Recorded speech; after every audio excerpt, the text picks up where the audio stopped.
The color bands aren't the plan, they're the starting point. If you're teaching before you truly assessed, you're basically guessing and you know it and you feel it, right? The color bands look official, right? The red, the yellow, the green, the blue. They're neat, simple, and safe. But here's the real deal: color bands are compliance, not clarity. They tell you where your students fall, not exactly what they need. And that's where the breakdown begins.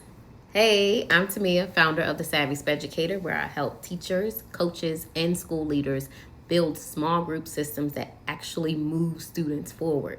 So I've sat in those data meetings. I've seen those dibbles I ready map, amplify, printouts, all that stuff with color bands that make you feel like you know something, but they don't tell you what to do next. So if you've ever looked at your data wall and thought, okay, now what? You are in the right place, because this video, it's not just about color bands. It's not just telling you what you already know about your students. It's about turning data into directions. Those color bands feel safe. They give the illusion of control.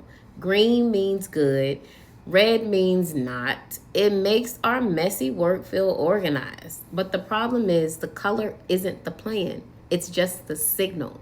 It's your cue to dig deeper, not just stop there because the beginning of the year window closed, right? Or the middle of the year or the end of the year. So when we overgroup by color, we start building instruction on assumptions instead of evidence. And that's why your groups stall. That's why you end up reteaching the same skills every week and wondering why nothing sticks. Because color tells you who needs help. Assessment tells you why. I see it all the time. We've got teachers pouring hours into small groups and still feeling defeated and overwhelmed because they're working with only 4 of those students out of their 200 other kids, right, during the day. And it gets overwhelming. And it's not because they don't care, it's because their plan is built on color, not cause.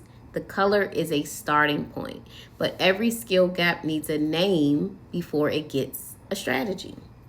So if Rebecca can't blend sounds, that's a phonemic awareness issue. If Amira decodes fine but can't remember sight words, that's orthographic mapping. If Caleb reads fluently but has no comprehension, that's a language processing gap. Different causes, different strategies, but all hidden under the same red color band. See what I'm saying? It gets deep. All right, let me give you a quick real world example because we need examples. This is a real deal. This is life happening right now. So last year, a second grade team I worked with had a red group. 5 students were all well below benchmark. So they planned phonics interventions for everyone. So they had the CVC, blending, letter sound review, the works, the phonics. But here's what we found when we looked deeper. So it's 5 students, but there's multiple things going on with those 5 students. So only 2 of those students needed phonics.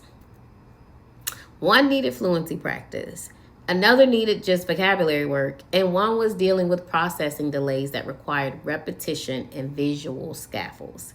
It'd be a lot, y'all. It'd be a lot going on in the underbelly, right? And planning in time is something we don't have, but that's why it's so important to really pay attention to what's really going on in your groups.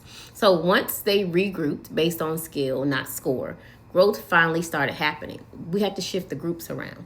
And they were able to partner with other groups that were more aligned to what they were performing, right? They didn't need to be isolated, didn't need to be one-on-one, but we had to shift the groups.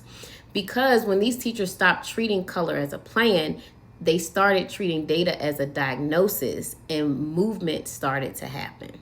Teachers, you aren't afraid of data. You're tired of data that doesn't do anything, right? So you've been trained to collect numbers for compliance, not insight. You are going to the professional developments, you're sitting on the workshops, and you're going to the asynchronous learnings, and you're looking at different professional development, right? And it's exhausting because deep down, you know there's more to the story. You know those color bands don't reflect the complexities of the students in front of you. There are so many layers to the students and the populations that we work with.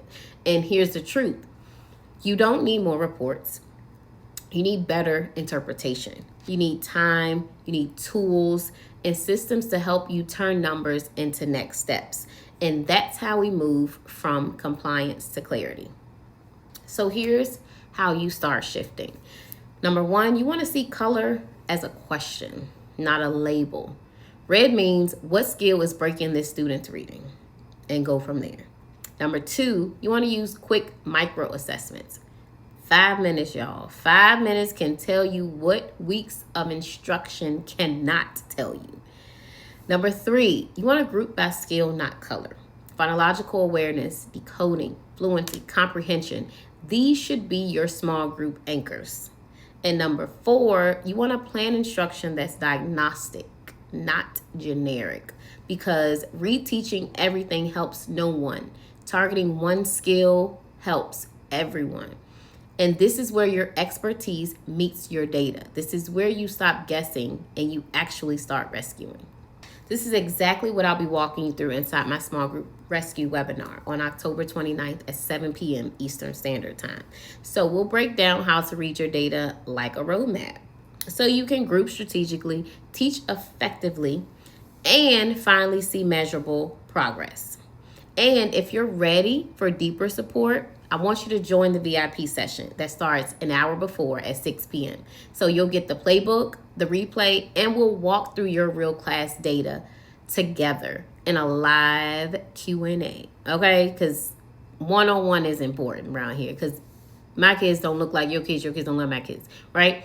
But inside the VIP, you get that one-on-one time. It's almost like one-on-one coaching. So your students don't need more programs. They need precision, and that starts with clarity. So remember, the color bands are not the plan. They're just the starting point. Assessment is where the real plan begins. And when you use data to diagnose instead of define, everything changes. If this hit home, subscribe for more real talk on small group instruction, reading intervention, and building confident readers by grade 4. I'll see you inside the webinar. So let's rescue some readers.